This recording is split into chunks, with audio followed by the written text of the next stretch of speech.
I'd like to take up with you another philosophy which we are now in a position to see in its context in this discussion, and that is relativism.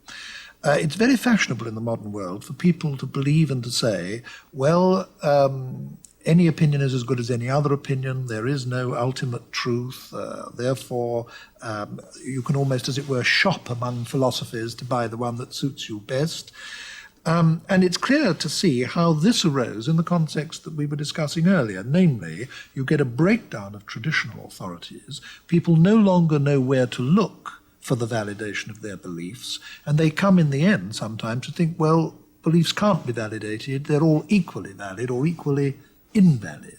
What is your view of relativism in modern thought? Well, relativism simply isn't an available option at all. Leaving aside the abstract question of whether it's true in itself, as a recipe for coping with this breakdown of authority, with the general problem situation which we sketched, it could only work if there were sort of island communities, each of them with their own vision, within which you could live. I mean, there were situations in the world history which, whilst not satisfying those conditions perfectly, satisfy them in some measure.